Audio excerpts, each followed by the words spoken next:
Welcome back to another episode of Around the 412. I am Tyler. With me, as always, is my co-host Smitty. Be sure to go give us a follow on all of our social medias as well as the listening platforms, and go subscribe to us on YouTube as well. Give us a 5-star review, leave a comment, leave a like. Anything that you can do down there, go ahead and do that, as well as go check out some of the links that we have in our description of each show on the listening platforms and on YouTube as well. Got a couple shops in there, a couple of GoFundMes, and so we can go check that out as well. Also, I want to give a quick shout out. As of recording this, it is Smitty's birthday. I know all of you probably already told him happy birthday on on Twitter and everything. Yeah. I woke up to it and I'm like, geez, they're already on it. But I just want to give a quick shout out to Smitty. I mean, he's a brother of mine. We've been doing this a long time. We've been friends for a long time, and I appreciate you a lot more than you know. And just want to wish you the best. I hope you had a really great day. I know you're going to have some sort of dessert after this because you said we got to go right away after we're done. Wow. But yeah, as of recording this, it's his birthday. So if you haven't, go wish Smitty a belated birthday because you already missed it. It was yesterday or whatever you're recording this. But yeah, happy birthday, man. If you already haven't, I don't want to hear it. So no, don't come no, I'm kidding. No, but thank you. I have a ton of people that reach out to me every single year, and I can't thank those people enough. Can't thank you enough. 28 years old, which is, man, I felt old since I was 25. I feel like so every year at this point, it's just. I mean, really, you felt old since you were in high school because of your knees. Now you don't have that problem anymore. And honestly, I should feel a little bit better. I should feel a little bit rejuvenated since the knee surgery. But now, with the hair thing that's going on, I told Christian. Yeah, I mean, people probably wonder why he always wears a hat. I mean, there's a reason. Yeah, and if you're a true fan of Around the 412, you know Smitty when he had these long, lushing locks only for one episode. Actually, our second episode is when he cut it. Oh wow! You only had the long hair for one episode. I didn't even know that. Okay, yep. But Stubbs texted me happy birthday and it said Baldy.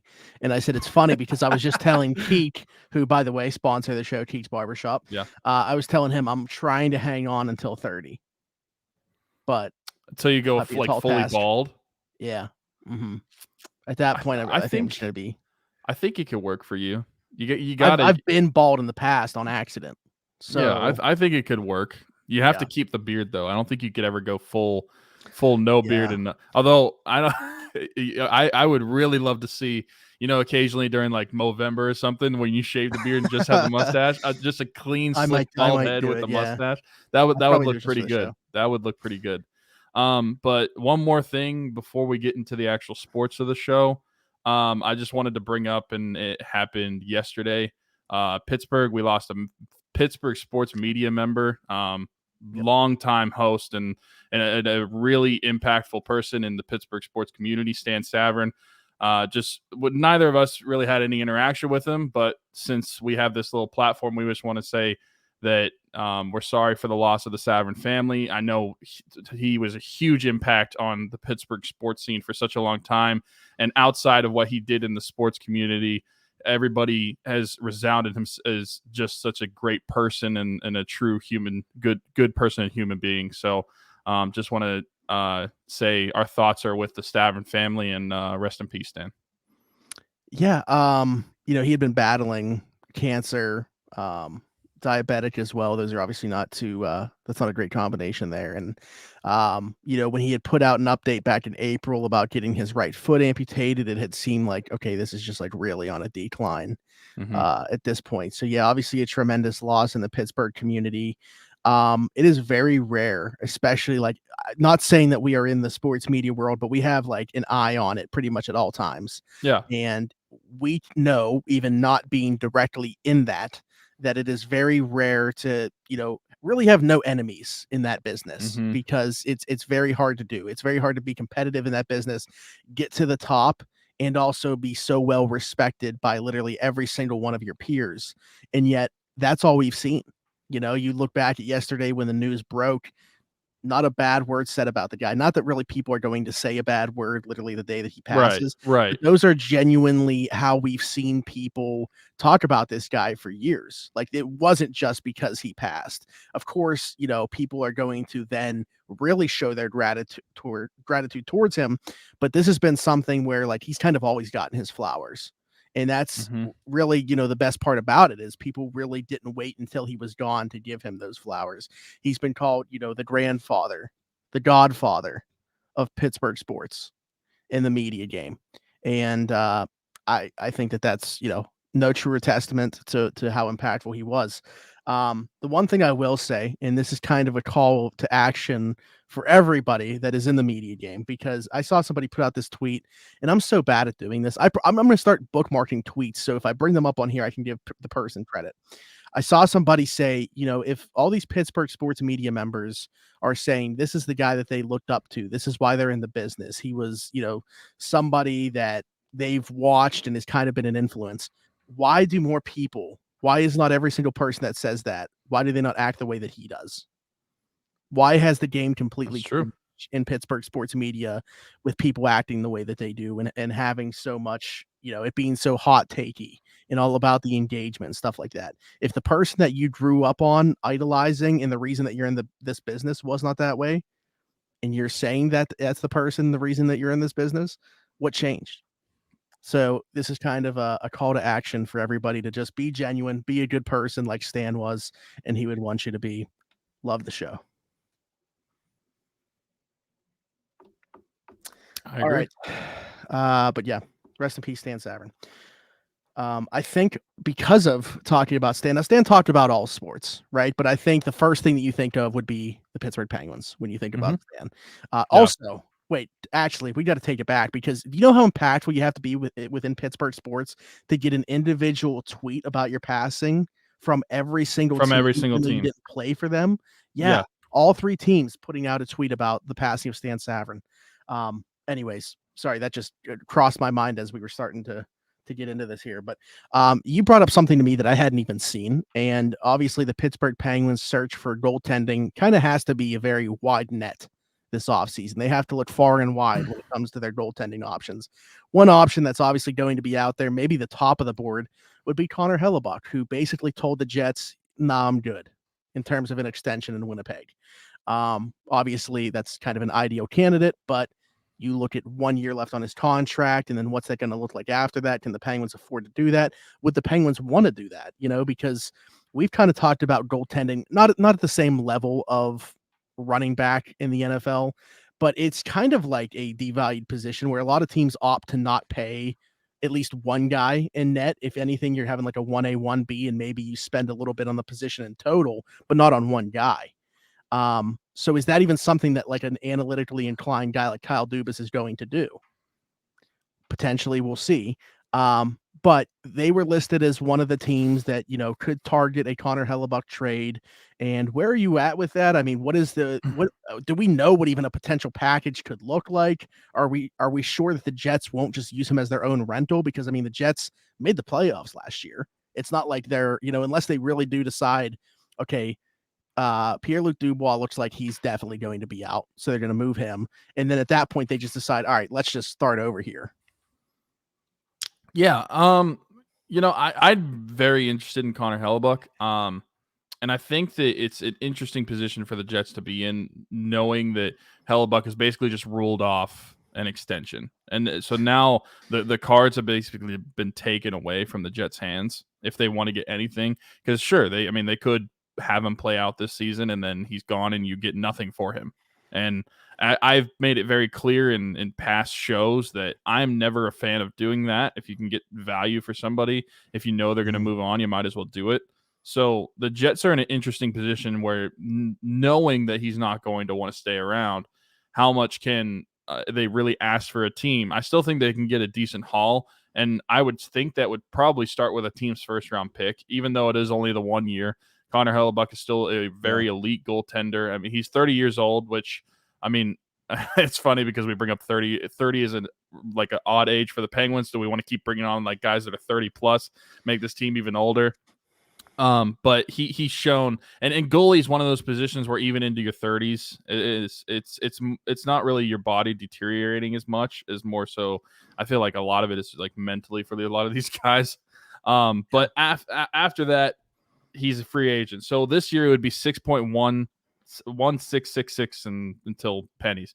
For Connor Hellebuyck. that's more than I personally would love to pay a goalie, but I think for that goalie, I'd be okay with it. And that would definitely mean you're moving on from at least Tristan Jarry, and who knows, hopefully both of the goalies that you have, but I would assume that at least one is coming back for next year, and if not both. But we've talked about that a lot. But I think the package would start with a first-round pick for a guy like Connor Hellebuyck, and then from there, I think you're probably looking at it and pairing it with one of your higher-end prospects. And so I'm thinking to myself, like, a realistic trade option for the Penguins would probably be trading their first-round pick this year, which is actually coming up. So that would have to be pretty quick if they're going to decide to do that. But their first-round pick and then a guy like Owen Pickering would be going the other way and into Winnipeg. And so that's where I would imagine it starts. And granted, I'm just a guy with a microphone in front of my mouth. I don't actually know anything. I don't know if they actually know if that would be a good trade that Winnipeg would accept. And I don't know if that's overpaying or underpaying. But that's what I would estimate as where a trade offer would start from the Penguins to Winnipeg for Hellebuyck. Yeah.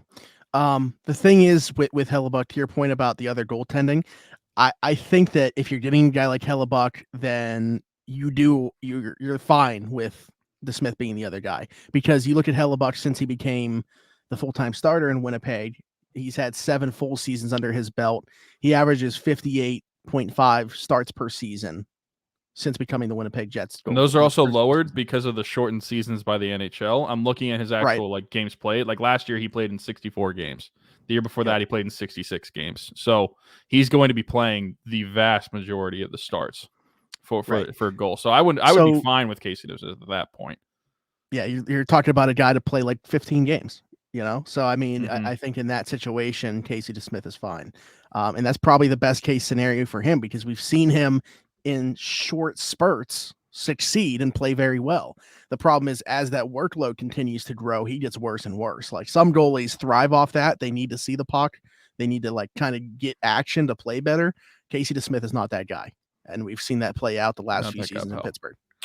And here's what I'll say about Connor Hellebuyck though, and goalie in general, because we have talked about how goalie is like that awkward position where you don't really want to give them contracts.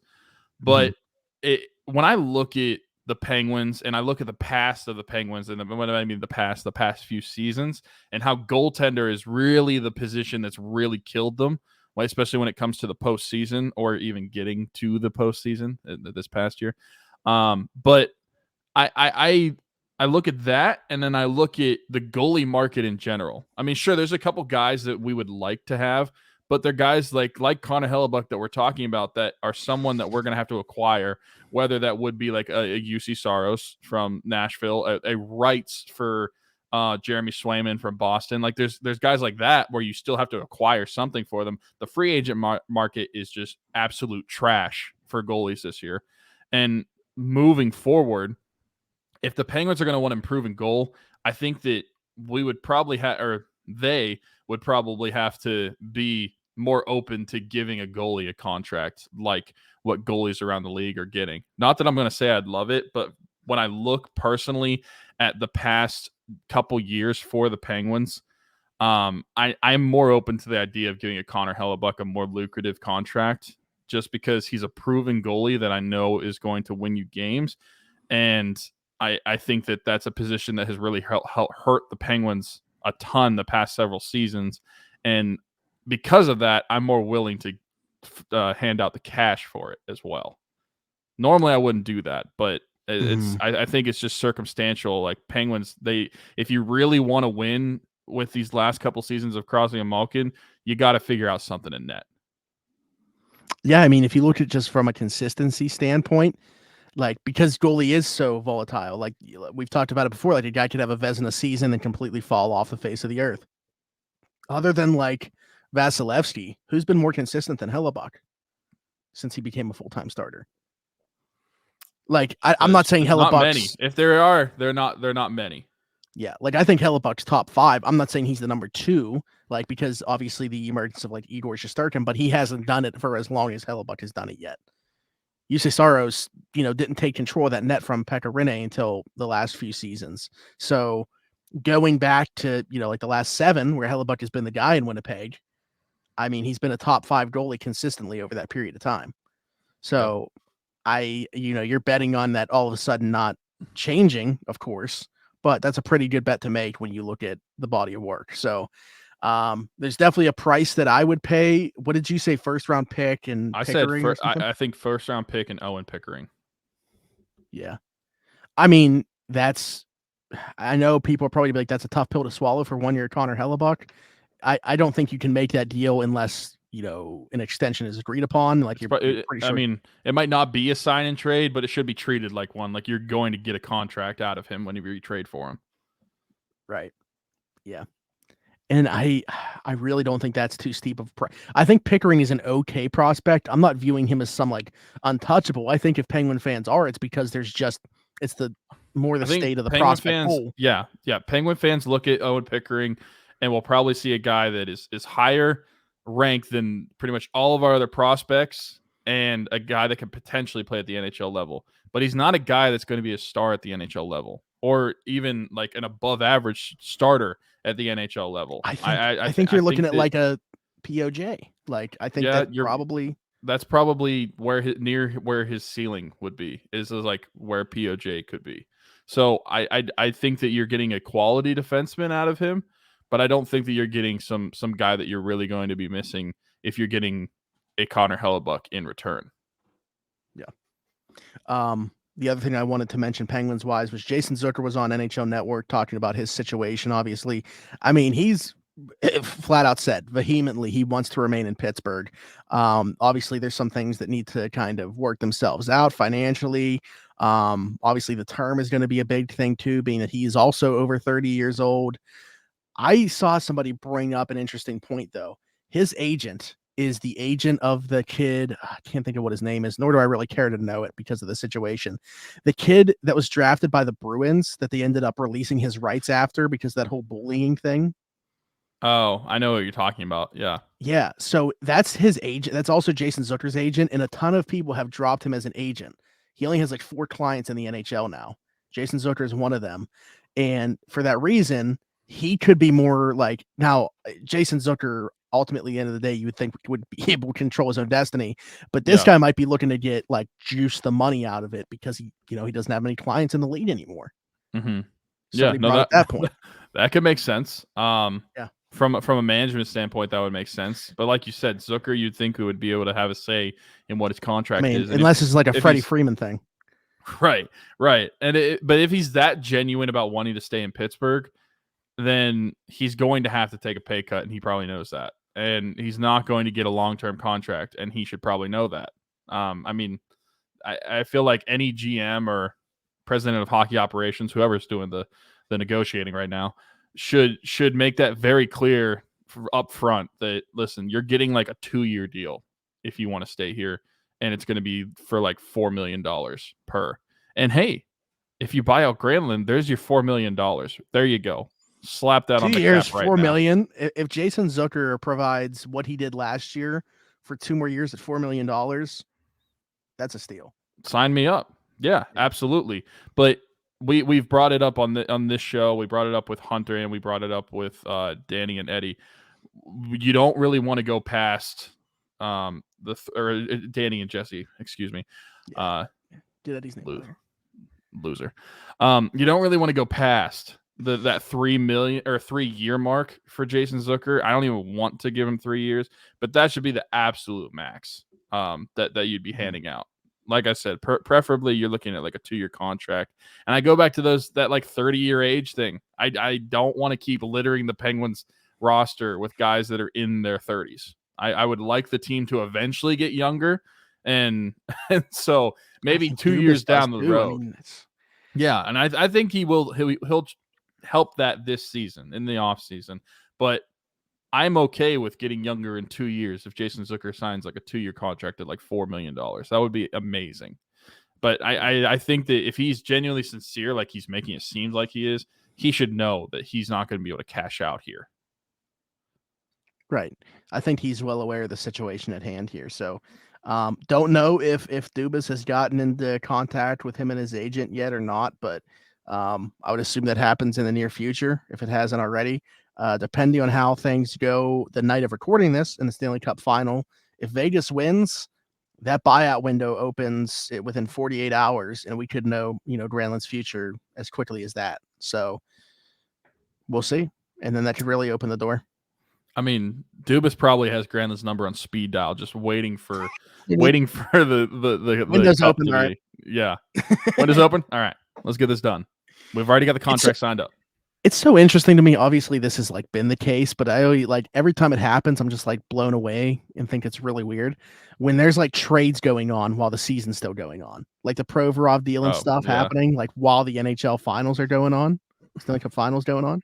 Yeah, I think the rest of the league, as soon as they lose, they're just we don't care. We're not going to watch this finals. It doesn't even exist. It's just funny because it's what the teams playing right now could potentially have had interest in acquiring that player, but they can't. They can't get involved in the negotiations. So I don't know. I just thought about it when wasn't there something else besides the Provorov deal? Or was that the only one that took place so far? I don't know if there's anything significant because nothing comes to my head. Imagine though if you could make trades with somebody in the postseason. Imagine if somebody was in the cup final, hey, can we trade for McDavid? We'll give him back. We promised to give him back. We just want him for 2 weeks. Yeah. But all right, we'll see how those things play out. We'll see how the NHL Stanley Cup, by the time that we're talking to you guys next week, presumably we will have a new Stanley Cup champion. I think we'll have to, right? I wasn't sure if Game 7 would have taken place yet. Potential. Tonight's Game 5. Oh yeah, you're right. Yeah. What am I thinking? I was thinking it was 4 only. Okay. Yeah. No, tonight's Game 5. So yeah. So one way or another, even if Florida does make it, if it's not, something went terribly wrong. Here we go. Game 9. Matthew Tkachuk is out for the Panthers for Game 5 too. So yeah, not looking great. But what is looking great is the Pittsburgh Steelers. So we're going to talk about that when we come back. This is Around the 412. Don't go anywhere.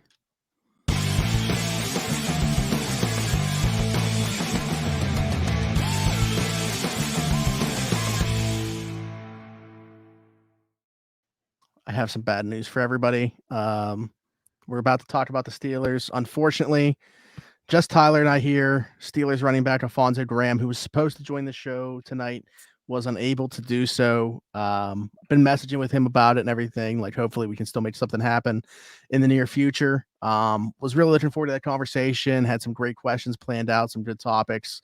I had asked a couple people for some topics, so hopefully we still are able to make that happen in the near future. I know today, started mandatory minicamp and stuff like that, so I was really looking forward to it. But maybe it gives us an opportunity once that wraps up and stuff. Hopefully before training camp, there should be a little bit of a window there. So yeah, could probably make something happen. But let's talk about some stuff here. TJ, the only absence, and it was an excused absence. Not anything like the situation, whatever the heck is going on in Buffalo with Stephon Diggs. That is a hard one to figure out. Not that this is a Bills show, but just really hard to understand a guy. I love Stephon Diggs, by the way, and I don't know the situation, whatever's going on with him, that's his thing.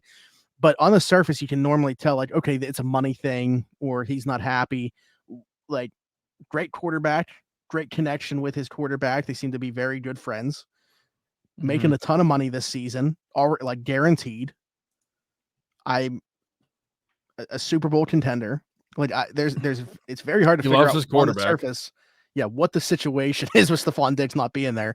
But Sean McDermott said he's very concerned about it. It's not like this situation right here with TJ where it's an excused absence and they expect him back soon. I got nothing on this one. I don't either. It doesn't make sense because it seems like Stephon Diggs is pretty happy in Buffalo. And the only thoughts that I really have on this situation is I'm really happy that the Steelers haven't had to be concerned with anything like this for the past several years. Ever since the whole scuffle about Le'Veon and AB in the early days of this podcast, we haven't really had any of that sort of off-season drama going on, which is very un-Steelers-like, or at least it was very Steelers-like when it was happening. People made it seem like it was. But I wouldn't put, because we had the back-to-back years with TJ and Deontay with Hold In situations but that was where they were still around the team. But we knew contracts were happening though. Like that's I feel like that's different because like Le'Veon's, and don't get us wrong, like I completely agree with what Le'Veon was doing. I still think he should have taken the contract the Steelers gave him, but I completely can get behind that one. But at the same time, we knew the contract was coming for TJ. We knew the contract was coming for Deontay. But when it comes to the like Diggs situation, I don't get it. He's got money. He's got his quarterback. It seems like he likes being in Buffalo. And I mean, it has Sean McDermott very concerned. I saw that he's not showing up to minicamp, and so I wonder what's up. What's up with Diggs, because this is a very odd thing to have happen. Yeah, and we're not a Buffalo show, but yeah, I just thought of it, as you look around, again, very fortunate right now that we don't have a situation like this in Pittsburgh. Those were different situations. I wasn't trying to compare them. I was just saying that's probably the closest thing that we've seen recently to it, where people were trying to like drum it up as something more. Middle linebacker talk. The Steelers hosting a couple as we kick off mandatory minicamp here. Nick Kwiatkowski and Jermaine Carter Jr. both around the team today trying out. Probably a little bit more familiar with Kwiatkowski because he's a local product, went to Bethel Park, went to West Virginia. Kind of a standout H2P. Special teams guy for the Bears. What's that? I just said H2P. Oh yeah, shout out Wes Euler, 13-9. Was kind of a standout special teams guy and rotational linebacker for the Bears before he got a pretty decent deal in free agency for the Raiders, 3 years, $21 million. And then that didn't go so well, being a full-time starter there. So I don't think either one of these guys are necessarily, I mean, you look at where the roster's at right now, clearly they're just looking for some depth at the position. I think they could afford to, use as opposed to one of these two guys, a, Quan Alexander, a Kyle Van Noy, still somebody more like that than anything else.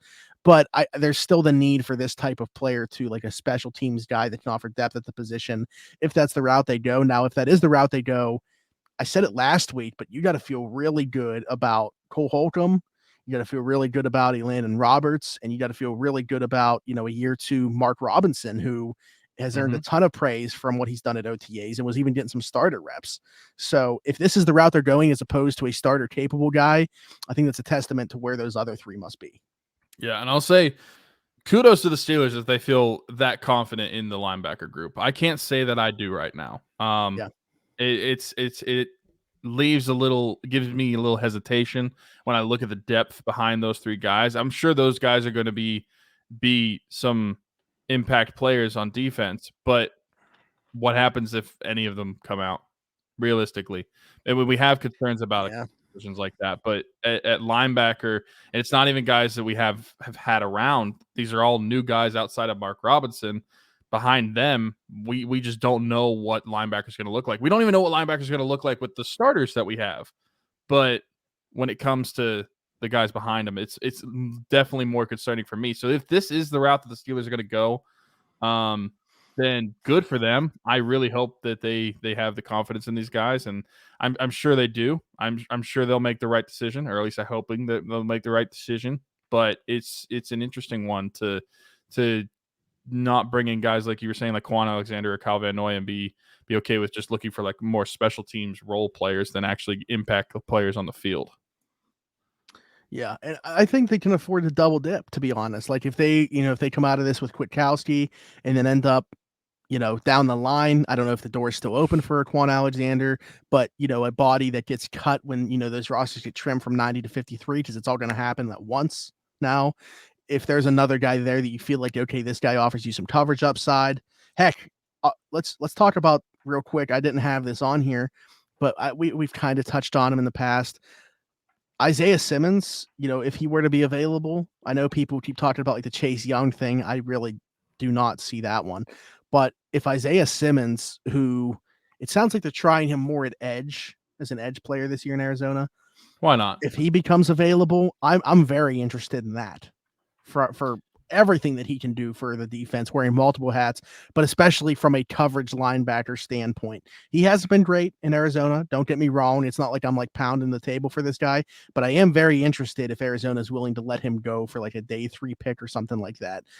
Just because I feel like there's a lot of untapped potential in there that could be released playing with a more talented defense in a better system. I love Minka, although Minka was better in Miami than Isaiah Simmons has been in Arizona. But still, I mean, he was an 8th overall pick, 8th, I believe, in his draft. And I feel like there is untapped potential there. I mean, this was because that guy was a pure freak athlete out of Clemson, and he basically played wherever they want him to. Yeah. I know that there's been guys out of college that have been like that in the past, and several of them haven't worked out in the NFL. But you feel like something would stick eventually, at least positionally for this guy, because you could have him playing strong safety, inside linebacker, outside linebacker. I mean, hell, we need a nickel corner, so what can he do there? I think that would be a very interesting and intriguing option for me, mainly because of just the pure athleticism that a guy like Simmons would bring.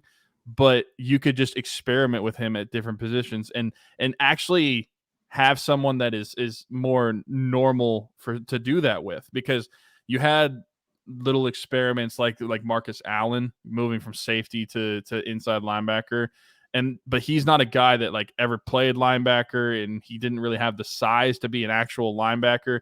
You have someone that has the more adequate size to be a linebacker, but can also drop back to be a safety if he wanted it to, and is more natural. He's done it in college. He's done it in the NFL, played in multiple positions. I think that would be very intriguing. It might not work out, but I think that would be a better shot than getting some of the like older NFL veteran guys that are just kind of fizzling out of the NFL. Right. Yeah. And I didn't even like plan on bringing that up, but as I was sitting here talking about the potential of getting one of these 2 guys they brought in, but then also looking for another guy down the road, to offer some coverage upside. There's one right there if it becomes available. So, what else do we got here? Oh yeah, I wanted to bring up. I asked Tyler before we started this, is it weird to talk about another podcast on a podcast? We've had Bryant McFadden on the show before. I hope to get him back on here in the near future to talk about his cousin now joining the team and wearing the same number he did. But they had Troy Polamalu on this week, and nothing, no slight to any of their past episodes. I've watched pretty much every one, but this one was my favorite one because Troy is, to me, like our version of how I feel like older people feel about Joe Green. Like, if you are a Steeler fan that is in around our age range, you're probably a Steeler fan because of Troy Polamalu, or Troy Polamalu is probably your favorite Steeler. But hearing Bryant talk about him, so basically my biggest takeaway from this episode was Bryant talking about a letter that Troy wrote him around Christmas time after Bryant's career had basically come to an end. He tore his hamstring twice within, a month and a half or so, very close together. And, ended up getting released. And Troy wrote him a letter basically telling him that everybody looks at Troy as this guy. How people look at Troy looked at Bryant, because that's who he looks up to, is people that he watches battle and just stays with it. Like Bryant never gave up, kept his faith in Christ. Like that's who Troy looks up to, people that are like that. And watching Bryant, get emotional about that, it just brought me back, man. Like, this is why I love this team. This is why I love this organization. This is why I love sports. Like, this is everything that is right about sports and about the Pittsburgh Steelers. And it just embodied what we've known about the Pittsburgh Steelers when we talk about, the Steelers way, and everybody is just so complimentary of the Rooneys and the Pittsburgh Steelers organization from the outside. Once people come here, immediately they're like, oh, this is just different. And, hearing him tell this story about Troy and what he did for him and how much he cherished it, like he keeps it, reads it every once in a while just for himself. I mean, he was emotional talking about it, if you've seen the clip. But yeah, Troy was already my favorite Steeler, but like watching that episode, it's like, man, it just re-emphasized and made me feel even better that was the case. Yeah, absolutely. And this is something that we as fans have always known about Troy and heard about Troy. But it's awesome to see like a fellow player share a story like that and read what Troy had to say. He does read the letter, and you just see the raw emotion that he has for someone like that. And that shows kind of like what you're talking about, like just the way that the Steelers operate, the Steeler way. And it made me think about too, just like, because we've always heard about how like that like 2005 to 2008 9 defense was just different, or like that team was just different, and like how close knit they were, and it was just like a brotherhood. And I think that you got to see that right there. I mean, not that you don't have that now amongst some of the Steelers, but I mean, we were kids whenever that those teams were going on. And I feel like I appreciate it more as an adult now, what we had then with the Steelers. But it's true. I mean, those defenses, that secondary was just different.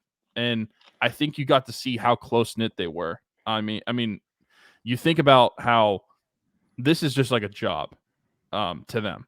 They're coworkers. They don't have to necessarily like each other outside of football. But for have someone like Troy appreciate Brian McFadden so much and notice what he's going through and how much he's battling, and write him in a letter like that, and then see it reciprocated with the emotion from Brian McFadden. I mean, that was just awesome. And I think that just goes to show how close-knit those guys actually were. And I hope that we get some of that still today. And I'm sure we do among the Steelers, but it's like you said, people come here and it just feels different. And I think that's part of the reason I love being a Steeler fan, is just knowing how great this organization is, whether we win or lose on Sunday, just knowing that the organization itself is a place that people want to be and want to play for. And once you're a Steeler for life. Doesn't matter if you were a Steeler for your entire career, if you're a Steeler for a game. I mean, people will remember you as a Steeler. And I think that video was just really emotional for them, and it just showed how much of a great person Troy is. And it made me think about too how, because Troy mentioned it at the end, that he was made their leader. Like he was like, even though he didn't want to be, he felt unworthy of it. Yeah, he felt unworthy of it. Even though that's the type of leader you want to have, is a guy that doesn't necessarily want to be the leader, but will do it anyway. And he leads by example, because we've all heard the stories about how Troy talked on the field. Like, it's not what you he was not Ray Lewis out there hyping up his team. Like, it was different. It was totally different, but he led by example and led by his play and led by his mentality on life, honestly. And I think that you saw that spread to his other teammates. I really believe that, like, Brian McFadden probably wouldn't necessarily think the same way, think the way he does about that experience if it wasn't for Troy and how that impacted him and his other teammates. So that's just really cool to see. Yeah, I think it's harder to find that nowadays, and I'm not saying it's better or worse, but it's harder to keep groups of guys together just because of the way free agency is right now. And guys they have relationships, and again, I'm not saying it's a bad thing, but they have relationships with guys on other teams just through the power of social media and stuff like that just wasn't a factor back when we're talking about with Troy and BMAC and like Taylor and, those defenses, even Deshae Townsend in the first one. But yeah, like they've said, if they were able to keep that group of guys together, they said they talk about it all the time, that like they feel like they didn't get enough out of that group by just winning 2 Super Bowls. And they always said Dick LeBeau would like have to calm them down and be like, guys, don't be greedy. But yeah, that was a special group, that entire defense. But really that secondary, because, everybody talks about Troy, but like, Ryan Clark, like, Ike, B-Mac, like there's just so many unsung heroes there that Troy wishes got more of the spotlight. He was that good, a generational talent, and kind of took most of it. But yeah, that was a really cool moment. And again, just kind of embodies the Pittsburgh Steelers in there as a whole. So yeah, that was really cool to see. Kind of switching gears here, like a new Steeler, Allen Robinson, who has already talked very highly of the organization, talked very highly of second-year quarterback Kenny Pickett, was on the Rich Eisen show, but he didn't talk to Rich Eisen. Tom Pelissero of NFL Network was sitting in for Rich Eisen and had him on the show.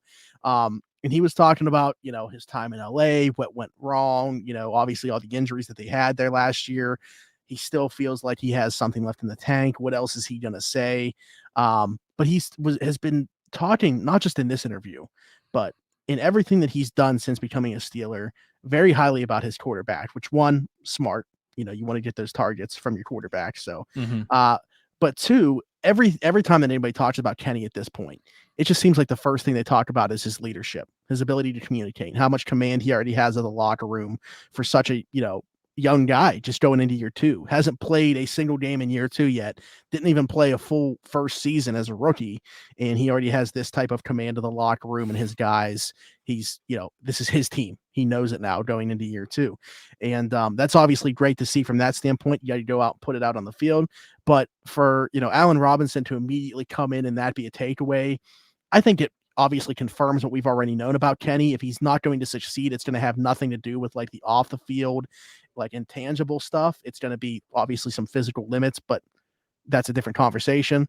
But yeah, obviously to have a guy come in and right away notice that, it's a good sign, I think, going into year 2, and it just confirms what we already knew. Yeah. And I mean, that goes back to his Pitt days too. Even from his first start, I mean, leading the team over number 2 Miami at the time, and then going back to his redshirt freshman year back in 2018. I mean, that he was a leader right away, and he was a leader all throughout his Pitt career. And it's one thing to be a leader on a college team, but it's another thing to be able to come into an organization like this, a league like this, and be able to lead men the way that he is. And I think that's really impressive. And like you're saying, it's nothing that we didn't know Kenny was able to do. The off the field stuff had no problems whatsoever. It was all on the field, how he would be able to put it together. And I think that being the leader that he is now in the NFL and on this team, I think that probably will help connect and unify the offense more so, and could potentially make the offense better because they have that unified leader that they are following, and they know it's Kenny's team, and it's Kenny's offense, and this is the way we're going to do it. And I think that he's a great guy for it. I mean, you listen to him talk, he has full confidence in himself, in his other teammates, in the team itself. And I think that is something kind of like what we were saying or like what I was saying with Troy, but in a different way. Like it's contagious, like to the other players around him. And so I think that is going to benefit the Steelers, and specifically the offensive players moving into this season and moving into camp and everything like that, to be able to be more unified, but just to have like knowing this is our guy and we're going to follow him into battle. I mean, I think that's a great way to look at it, and it's great to hear that about Kenny, especially from a guy that wasn't here last year and didn't see Kenny in that, and was able to see it right away with Kenny in the short time he's had with Allen Robinson. Yeah, I think it just drums up that much more excitement, if that's possible, for us going into this season. Because again, very competitive division. But I think, a lot of people in Pittsburgh, there's a good reason for optimism heading into the season. So, the countdown to training camp begins. It's going to be here. We're about midway through June now. Like, we're going to blink and it's going to be training camp, and then we'll blink again and the preseason will be starting. So, yeah. All right. That does it for Steelers talk, unless you got anything else. Nope.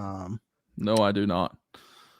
Another quick break, and we will be back to wrap things up with the Pittsburgh Pirates. First place, Pittsburgh Pirates, June 13th, and they're sitting in first place. Can't ask for a better gift. We'll be right back.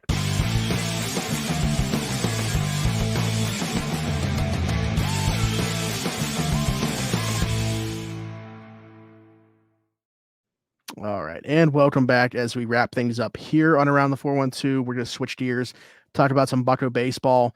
At 34-30, they sit atop the NL Central, the very uncompetitive NL Central to this point in the season. Is it weird that, like, I'm being 100% honest right now?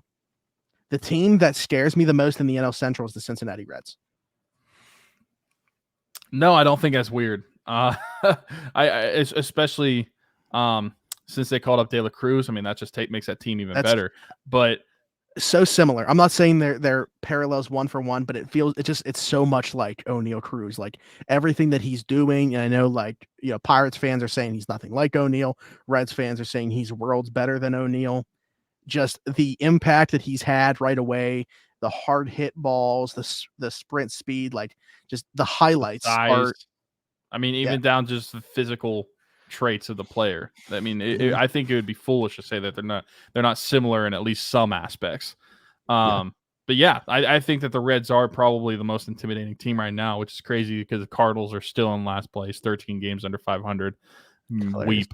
But no, the fact that we're June 13th, Pirates are in first place, starting at the month of May. Well, actually, no, not really at the start of the month of May. I'll say like a week into the month of May.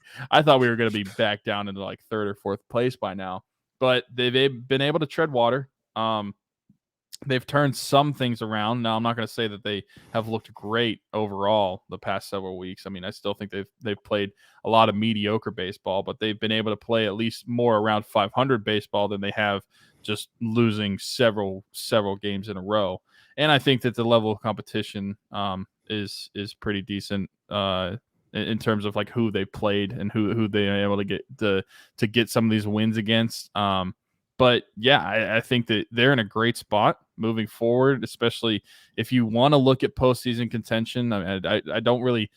It's June 13th and they're in first place, but I still feel very hesitant even talking about that, just because this division does suck. So we're all pretty close to each other, and you look at like the rest of the league in terms of this like wild cards. We're the only team outside of who is it? The Twins that are still in the 30s when it comes to like leading the division. The only division leader with less than 40 wins. Yeah. Okay. Yeah, outside of the Twins. But then I look at I'm looking at like wild cards spots. So you would have like the Braves and the Diamondbacks. Also, shout out to the Diamondbacks. The Pirates and the Diamondbacks are looking at each other like that meme, like, look at us. Yeah, look at us. Who would have thought? Not me. Yeah. But I look at that 34 wins, but then you have like the Dodgers and the Giants, and you have the Miami Marlins. Also, who would have thought? Not me. But it's going to be tough to make a wild card in the NL if you're going to continue to be complete dog water overall. So you might as well improve if we want to. You think they have to win the division? I think they have to. I think that between the other two divisions, you're going to get at least 3 NL wildcard teams that'll finish ahead of you if you don't win the division. I mean, I look at the NL West by itself, and I could see that the at least 2 teams coming from that for the wild card. So that by itself, plus what you can get from the NL East between either the Marlins or if the Phillies get hot, I think that there's multiple teams that could take those spots, and you have to win the division. But like I said, June 13th, I know the Pirates are in first place, but I still feel foolish talking about postseason right now because of, 1, how bad the division is overall, but 2, just the lack of trust I have in the Pirates still. Yeah, I mean, this team, obviously, like I give them a ton of credit for doing what they've done up to this point. It's really not with the help of the front office adding to this team at all. As we see, I'm not trying or calling up. Yeah, like I'm not trying to downplay. It's a great moment for him. Osvaldo Bido coming up to make a start. He's 27 years old. He's been in AAA for like 4 seasons. I mean, what's really the hope here? I mean, listen, great for him that he's getting a major league start, at least one under his belt. Great for him. Really no hope that he's actually going to be an impact on this major league club down the line, other than, maybe the 1 or 2 starts that he gets. But like, that's the thing. You mentioned you haven't really thought about the postseason. They're in first place right now, and I haven't even like thought of them as potential buyers at the trade deadline or anything like that. Like somebody brought up to me today the idea of Shane Bieber, right? Because the Guardians have kind of gotten back in the mix in the AL Central with the way that they played recently and with how bad that division is. Like one little run could put you right back in the mix. So I don't even know that I mean, the Twins are at 500 and they're in first. Yeah. So I don't even know that that's a thing at this point, that they would move on from Bieber, but with just 1 year of control left, that seems pretty un-Pirates like that they would do that. I think if they're going to acquire somebody, pitcher or, a hitter, it's going to be somebody that has multiple years of control. His name was thrown out there when they were in town. Ryan Noda of the A's, who kind of a late bloomer. He's also 27, but he's a rookie this year. He's got like the third highest on base percentage in the AL, walks at an incredibly high rate. The batting average isn't super high because of that. Like, he walks a ton though, hits for pretty decent power, hitting, with really no lineup protection. I'm a huge fan of him, and I think that he would be a great addition. Plays first base. Now, Santana, I think, has played way too much. I don't think he should be in the lineup every day, and you have G-Man Choi coming back. But I do not care. To me, like, if this is a guy that you can acquire, I'm going that route over pitching, even though we need to have a discussion about that because now Vince Velasquez is out for the season. Yeah. Dude, I'm looking at Ryan Noda's picture on MLB.com. Mm-hmm. You're telling me that this dude is not 40? Because he's 27. If you look at his picture on MLB.com, I mean, maybe it's just not a flattering picture. I know what you're talking about. Yeah, this dude looks like he's 40. Yeah. I thought you were like looking at his numbers or something and telling me I was wrong on something. Because, no. His numbers look great. I mean, his on-base percentage is .407 in 63 games. I think that's fantastic. No, I'm just looking at his picture because this dude absolutely looks like he's like 45 and driving his daughter to soccer practice. But yeah, no, I think that would be a good one. Shane Bieber would be interesting if the Guardians. They just took him. Bad. The A's just got him this past year in the Rule 5 draft from the Angels. Oh, really? Interesting. Or Dodgers, not Angels. Dodgers. Yeah. Yeah, I keep staring at the picture. I'm sorry. I'm adding no value besides this dude just looks old in this picture. But yeah, we're about like a month before you start talking about like being buyers or sellers at the deadline. Like it's going to be creeping up. So that'll be an interesting thing to happen. Vince Velasquez being out for the season, sucks for him. I feel like it sucks for him more so than it could suck for the Pirates, as much as I'd hate to say that. I think it does. I just feel for the player when it's something like that happens. Yeah, sure. Especially a guy in a 1-year deal, at his age, who even knows what his future holds at this point after that. Like, we talked about Tommy John being a relatively regular occurrence now, but, typically guys are young enough where they can come back from that and still kind of be in the prime of their careers. That's not the case for Vince. And he was pitching well this year, which, makes it even more unfortunate. He's a free agent again. So, like, who knows what his market's going to. It probably does provide the opportunity from Pittsburgh's standpoint to bring him back again relatively cheap if they choose to do that. He's not going to pitch until July or August of next season. But yeah. He can be the deadline acquisition next season. There you go. If it's not an acquisition, he's just coming up. But the loss of him for the year, coupled with the fact that Rowanzi just has not been effective and is now going to the bullpen for the foreseeable future, it's created a ton of questions. Yeah, but it's like at the same time, you already lost Brubaker for the year. You lost Velasquez for the year. You lost a minor league potential call-up option in Burrows. And now you've effectively, at least because of the way that he's pitched, lost Rowanzi for the time being for the rotation. So I look at this now and it's really dire, the situation there. Like, you really better hope that Rich Hill can get through the season. You better hope Mitch Keller continues to perform the way that he has. And you're going to need contributions from a guy that you probably, weren't expecting to get them from. Like, I don't know that we looked at this season and thought, okay, Luis Ortiz is going to be pitching as many innings as what he's probably going to have to now the rest of the way. You know what? Our division stinks. Let's just spitball and call up Quinn Priester. Let's just have fun. I mean, that's the guy that I thought, could potentially get the call that Beto got. Or even, I know he hasn't pitched in AAA yet, but man, Jared Jones is really knocking on the door for AAA. Friend of the show, by the way. Yeah. Yeah, he was on the show. I can't say that it's our best interview, but listen, he was 17 years old at the time. we're gracious that he gave us. He was our first high school interview, I think. Our only high school interview, probably. Yeah. It was an interesting conversation. I mean, it lasted all of like 15 minutes. So very thankful for his time. Very thankful for his time and everything. But yeah, not one of our better interviews. And that's probably partially on us too. I'm not trying to just throw blame at Jared for that one, but absolutely would love to see him, make his way to the majors and be successful. It could happen this season. And if he wants to come back on, feel free. Yeah, we will welcome you back. Go. Yeah. A redemption. Little redemption. Yeah.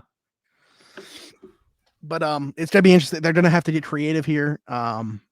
I do think that at some point they're gonna acquire an arm. I'm not saying it's gonna be like a big splash thing. It might even end up being like a waiver claim or something. But I don't think. I think they're gonna have an arm. Need to right now. Yeah. If you're wanting to improve the team right now to continue staying in first place, then you probably should. But come July, then it's an absolute need. Although, who knows? We don't know where we're going to be in July. We could be in last place. With the way, I mean, yeah, the way the division is, I mean, it's very realistic. I mean, over the next 9, we're going to get a lot of answers. Cubs, Brewers, Cubs, next 3 series. So a lot of division and play. And the woman that I sit next to at work is a Cubs fan. Unreal. So thanks to Andrew McCutcheon, the Pirates were running a deal on tickets, either 2 for $22 in the higher level, the upper levels, or $22 a piece for the lower levels. So I'm going to the game 1 week from tonight. Dude, they should have made it that all tickets were $2,000. And then see how many people actually show up. Just as an experiment. But I mean, yeah, shout out to Kutch for getting 2,000 hits. Yeah. Didn't even mention that somehow, but yes, shout out to Andrew McCutcheon for 2,000 hits. He made a joke about it because he came into the last homestand needing 3 hits. It took him every single one of the 9 games that they had on the homestand to get those 3 hits. Yeah. A lot of walks thrown in there too, which has been, a theme for him this season and was whole career really. But so it wasn't like he was, completely terrible or anything in the homestand, but yeah, it took him all 9 games to get those 3 hits. But what a moment, and I think that for us, to see him come back, like every game that we watch, I still am kind of like in shock that he's back in Pittsburgh playing. I'm like, oh yeah, Andrew McCutcheon's a Pirate again. Like this is how it always should have been. I mean, this is something that we talked about in like 2019 or 2020. That like maybe he'll come back and finish his career in Pittsburgh after he's played out that contract with Philly or whatever. Mm-hmm. He made a stop at Milwaukee in between, but which is really weird. Yeah, I completely forget that he was in Milwaukee last year. But yeah, this is something that we've brought up several times on the show, so I know exactly what you mean. That it doesn't like feel real still. Anytime you see him in a Pirates uniform, it's almost like I'm watching either highlight videos or I'm just daydreaming about whenever I was in high school still. But it's really cool to see him be able to hit that mark at home as well. And being able to have the fans give him the reception that he deserves with for that. Wife and kids there as well, which I mean they're at like every home game, so right, that was really nothing new. But awesome moment for him, awesome moment for Pittsburgh. The Pirates really don't have anybody that is like we talked about Troy earlier, but like the closest thing that we've seen to that is probably Kutch. Yeah, no, absolutely. I mean, this is the only player in realistically our lifetimes. And don't get me wrong, we had some fun players to watch whenever we were younger. I mean, we had one of them on our show, a childhood hero, Jack Wilson. Yeah. Go check out that interview as well. But, even from that era and then like into the 90s, really since those like 70s teams, Pittsburgh hasn't really had somebody like Kutch. In terms of skill mixed with just sheer like what he means to the fan base, what he means to the city on that team. There hasn't been any players that have been like that. And so I actually want to bring it up now that we're talking about it. So I saw a post on Twitter, and I'm not going to phrase it like they phrase it on Twitter because I don't think that's the right question. Because the question was like, do you think Andrew McCutcheon is a Hall of Famer? I think the answer is no right now, but so I'll ask you the question: what would Kutch have to do to get into the Hall of Fame at this point? I mean, either play like 4 more years at a high level. And by high level, do you mean like what he's doing right now, or do you mean like even higher? Yeah. I mean, what he's doing right now would probably have to be like the low, like the floor of that. I mean, but it's so tough because you could go through and there you can make the case because there's guys that are less deserving that are in, but there's also guys that are more deserving that aren't. So it's really hard trying to figure out guys that are less deserving in Pirates history that are in. Yeah. Yep, I agree. But Bill Mazeroski is the worst Hall of Famer in the MLB. I'm sorry. It is what it is. He's in because of a home run. I also think, if he were to have, but say, what if Kutch had a Mazeroski moment? Like, that's a good point to bring up right there to check. Well, that's another thing I was going to bring up too. Like, obviously, the individual stats are the major factor when it comes to Hall of Fame. But like, if Kutch in the next season or however many seasons he still plays in Pittsburgh, if he leads the Pirates to a World Series, that brings major impact. I would think so. It's not like I said, unfortunately, it's not unfortunate that fans don't do the voting, but I don't know how much, it depends how much credence that goes into the voters' minds because, like, do they view it as impactful as we would? Bringing a championship to Pittsburgh. I would think so because you can look at how long it's been. Yeah. I mean, you can look at how long it's been, the way that the organization operates and everything. Like, the way it operates, just the way baseball is. Any small market team, it should be a really big deal if they win a World Series. I mean, these writers aren't dumb. Well, most of them aren't dumb. They know that how baseball works, especially financially, and they know how hard it is for a small market team to compete with some of these bigger guys. So, especially with this organization, the way it operates, like you were saying, that should have a major impact.